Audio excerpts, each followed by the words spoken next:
Hi, it's Andrew here at Infogimina, and this is 5 steps to sounding like a native speaker. Today is Tuesday, so Tuesday is the second step to sounding like a native speaker, and Tuesdays is phrasal verbs. But before I start phrasal verbs, I want to talk to you about another topic, and that is the magic word. Well, what is the magic word? Well, the magic word is a special word that has nothing to do with the rest of the lesson that I'm going to introduce, and I'm not going to tell you when. You're going to have to find out yourself. I'm going to introduce this word, and this word will be one word that you're going to put together with the other words from the week. So Monday, Tuesday, Wednesday, Thursday, Friday, each one will have a separate word. You put them together like a puzzle, and you're going to send that phrase, that sentence, that slogan to Infogimina, and you're going to have your chance to win a prize, a wonderful prize here at Infogimina. So good luck. Now I'd like to move on to phrasal verbs. Now, what are phrasal verbs? Well, phrasal verbs are a little bit difficult for all of us, not only for you Polish people.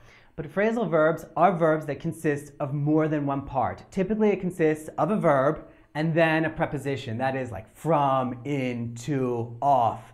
And what's so difficult about it is that Polish people typically understand, well, they understand the verb and then they understand the preposition, but they don't understand how they go together or what they mean. And what makes it even more difficult is that typically they have more than one definition. Now, a lot of the definitions are very similar and they work very, very much like Polish verbs. But what my job is today and every Tuesday is to make it easier for you guys not only to understand them, which is the first step, of course, but also to be able to use them in everyday language. Now, remember, phrasal verbs are relatively informal. We don't use them in formal speech.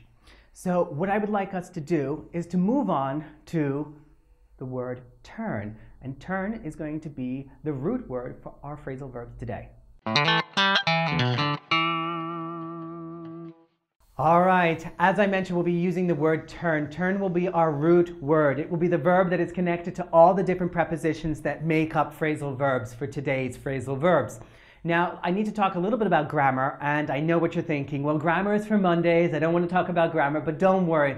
Today, I'm just going to talk about something super easy, super fast. The fact is that the phrasal verbs that we're talking about today are separable. And what does that mean? Well, it means what it sounds like. It means that you can separate them. And let's just start with a simple example, that is turn on. So if I said, for example, I turned on the lights, or I said, I turned the lights on, both of them are grammatically correct because this phrasal verb, turn on, is separable. And that is what it sounds like. It means that you can separate that phrasal verb. You have two parts to that verb, turn on. You can say, I turned on the lights. There, I do not separate it. Or in the second case, I turned the lights on. I do separate it. Now, what you need to remember, though, is that when you use a pronoun, and what is a pronoun? Well, that is in the case for lights, them, is that you have to say, I turned them on. It is not grammatically correct to say, I turned on them. So that would be a little bit different. It wouldn't mean what you're trying to say. In fact, what you need to say is, I turned them on.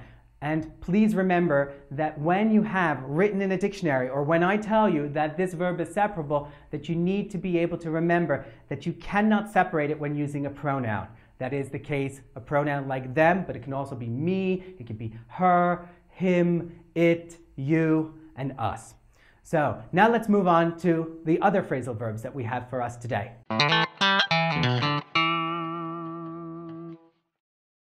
Turn up. Well, most of us know this phrasal verb is pretty easy. I'm going to give you two basic definitions. And the first one, well, most of us know, is I turned up the volume. So what does that mean? It means, of course, to increase. I turned up the radio. She turned up the television. It means that you increase the volume. And this is a pretty easy definition that most of us know. But let's move on to a more difficult one. Now, if I were to say to you, for example, oh, I don't know if she turned up or not, what would you think? Well, the answer is not so easy for most of us because we're not familiar with the definition. Now, it means to come or to arrive, or you can use another phrasal verb, to show up. And this is commonly used in the English language, so try to use this one from time to time. She turned up late to the concert. That means she showed up, she came, she arrived late to the concert. I decided that I wouldn't turn up. That means I decided I would not go to this function, to this concert, whatever I might be talking about. Now try to use that second definition a little bit more because it is commonly used in everyday speech. And if you hear it, well, now you'll understand. Let's move on to the next verb. Let's move on to our next phrasal verb, which is turn out. Now, that should be relatively easy. Let me just give you an example. I turned out the lights, or I turned the lights out. Remember, it is separable. And, well, what does it sound like? Well, it sounds like switch off, another phrasal verb, or turn off, or shut off. All of them are synonymous. They all mean the same thing. It means that you are doing something to stop that thing from functioning. So I turned off the lights means that I did something, I pressed something so that it does not function anymore. The lights do not function anymore. There is no more electricity. There is no more light. Now that's pretty easy. Most of us know that. There's nothing difficult with that. The second definition is a little bit more difficult, and I recommend you practicing and using this phrasal verb, turn out, which means, of course, for us native speakers, something relatively easy to understand, and that is to result in something that's typically a surprise. So for example, I wasn't excited about going to the musical with my wife. I don't like musicals. I don't like going to Broadway, but it turned out to be a really nice musical. I really enjoyed it. The experience resulted in something nice. I was satisfied by that. But it doesn't only have to be a positive surprise. It can also be something negative. For example, my grandfather, let's say, went to the hospital and we thought it was just going to be a regular checkup, but it turned out to be something more serious. Now here, there is the result, the effect. Again, we're using that phrasal verb quite often. It is used in colloquial everyday English, but it is something that you should feel comfortable with, and it is something that will make your English stronger. Now let's move on to the next phrasal verb. Turn over. That is to bring the bottom to the top. And what does that mean? Well, I can give you an example and it'll be pretty easy. That is, for example, I forgot to turn over the pancakes. So I was making pancakes on the stove and I forgot to move the pancake from one side to the other. So to flip it over, if you want to use another phrasal verb, to turn it over. Now, you don't only have to talk about pancakes or cooking. You can also mention, for example, a page. I say to my students, turn over to page, I don't know, let's say 56. That's the same idea. You're moving one thing over. You're moving it from one position, from the bottom to the top, or the top to the bottom, however you wish to look at it. Now, that's pretty easy. That shouldn't be difficult. But if we move on to the second definition, which is a little bit more important and a little bit more difficult for Polish people to understand, and that is to transfer something to someone in authority. Well, what does that mean? Well, for example, I were to say, oh my gosh, management was turned over to a Finnish company. That means that the management is no longer local. In fact, it was transferred to another company that's located in Helsinki. Or I can give you another example. The contents of her bag were turned over to the police. She lost her bag and then her bag was turned over. Somebody turned her bag over to the police, actually gave the bag to the police. Now the third definition, which is relatively easy again, so you don't have to worry, is a noun. And it's not necessarily connected to the other two definitions, but turnover can also mean how much money you make. And those of us in the business world will pretty much know this word as well. So try to focus on the second one. The second one is the one where I think that you can really, really improve your English and sound more like a native speaker. All right, let's move on to our next phrasal verb, and that is turn down. Now that should be relatively easy, at least the first definition, because it is the exact opposite of turn up. That is, it means to reduce. So if I said I turned down the lights, it means that I reduced the intensity of those lights. Or as an example, I turned down the radio, it means I reduced the volume. So to make it less, to turn it down. So let's move on to our next definition. Definition number 2, which is a little bit more important, I think, and not as well known. And this is something I recommend our viewers to remember. So if I said, for example, they turned down Bob's proposal. So what would that mean? Well, maybe you can guess intuitively, maybe naturally you can figure it out. It means to reject. It means not to accept. You can also use it not only about business matters, but you can say, for example, Sally turned Bob down. It means that she rejected him. It means that she did not accept his advances or his suggestion. Maybe he wanted to get married to her and she turned him down. So now he's devastated. So typically it has a very negative meaning. It means to reject, to turn down. Turn around or turn round.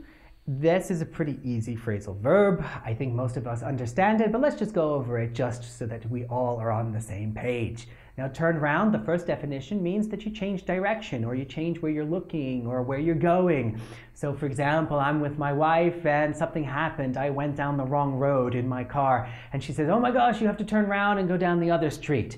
It means that I need to change direction. I was going in one direction, I need to go in the opposite direction. Or, for example, my wife is looking for her keys and I say, "Honey, they're right behind you. All you need to do is turn around." Turn around. It means that she needs to stop looking in the direction she's looking and to go and in the opposite direction, look in the opposite direction. Now, the second definition is a little bit more interesting and not as commonly understood in Poland, but it's something that you should use. And this is to make a situation, or to change a situation, from a bad situation to a good situation. I'll give you some examples to make it a little bit easier for you to understand. My son is not doing too well at school, particularly in mathematics. I hope next semester he'll be able to turn his grades around. What does that mean? Well, I hope that he is no longer going to get C's or D's, but in fact is going to get an A. He's going to turn his grades around. I really hope so.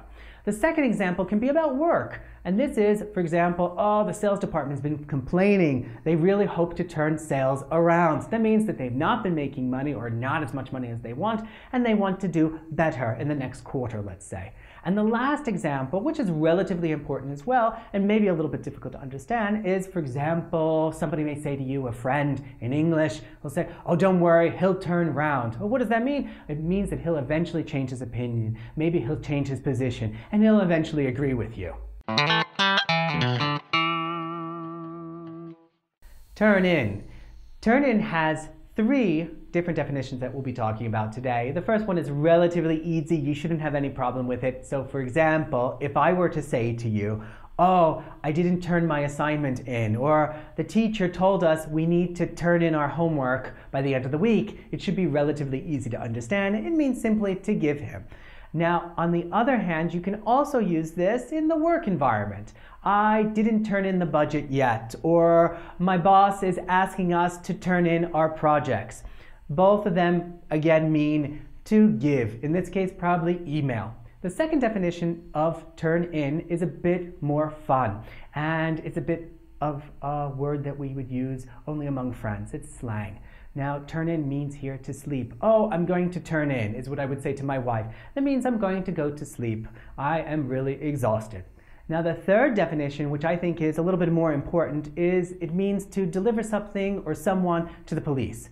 So, for example, the criminal said that he would never turn himself in. So he will never go to the police and say that he is the criminal. Another example that would be relatively easy for us to understand is evidence. The company turned in the evidence. The company turned the evidence in. It means that they supplied, they delivered this evidence, this proof to the police so that they will be able to use it in the future.